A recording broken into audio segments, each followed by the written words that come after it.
So before we get into Guyana, I want to talk about a very famous Cambridge Analytica campaign in its neighbour Trinidad and Tobago. It has a very similar cultural history, and Cambridge Analytica was hired in 2010 to flip the general election in favour of the Indian-dominated party. Cambridge Analytica was highly successful, and it brought the Indian-dominated party into power with its Do So campaign. Can you take us through Cambridge Analytica's work in 2010? The SCL group, or Cambridge Analytica, went into Trinidad and Tobago to work for the local Indian party. Trinidad and Tobago have two main cultural groups in the country, and one is of Indian heritage, one is of African heritage, and they have their own political parties, their own traditions, and their own cultures within the country. And working for the Indian Party, they did a national survey in order to further understand the behaviors, attitudes, interests, levers of persuasion of the different cultural groups, and therefore also the political parties within the country in order to develop a strategy. So that's the way that at least the company that I used to work for operates, and it's the way that many political strategists around the world operate. You first collect data, you first do research and polling. Even companies do this. They do market research first, and then you develop a strategy on how to engage with people. So what they found out in their research was that in the Indian culture on the island, that they were very attached to the way that their parents did things. So you believe in what your elders tell you. You follow along family lines, and the group from that is of African heritage.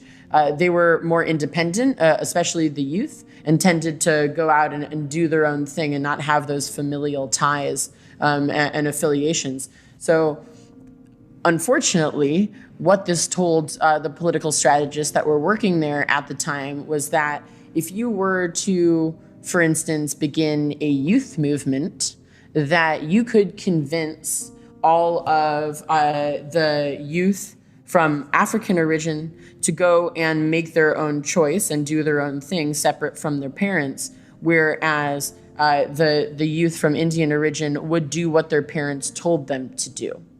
So what they decided to do was create a youth movement that was all about rebelling against authority and saying that politics is corrupt, the government is corrupt, so we want to disengage because they don't represent us, they don't represent our interests. The campaign was called Do So, DOSO, and what that means is don't do it.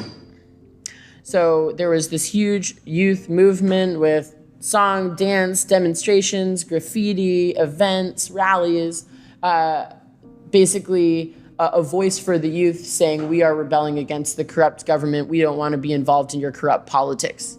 But what that actually did in practice was make all of the youth from one party completely disengage and decide not to vote. And the youth that were voting for the Indian party went with their parents to the polling booths, and they voted, which won the election a few percentage points, which is all you needed to win in that country at that time.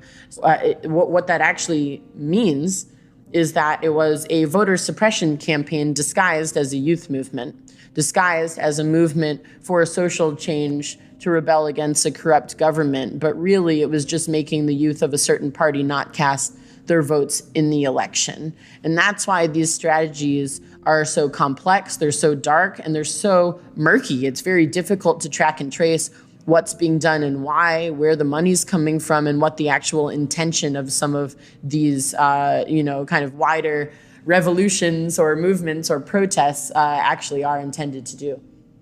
And how long did it take to put a campaign like this together? I believe in Trinidad and Tobago, it was at least 9 months altogether, but they started engaging a couple of years ahead of the time. I mean, as I said at the beginning of our conversation, if you can plan 2 years out, then you can nearly guarantee a win with the right amount of money funneled into the budget. But if you plan 6 to 9 months ahead of time, you can still have a very serious impact. If you plan a year ahead of time, you're going to have a very measurable impact. And the more time and the more money you give yourself, the more results you'll see.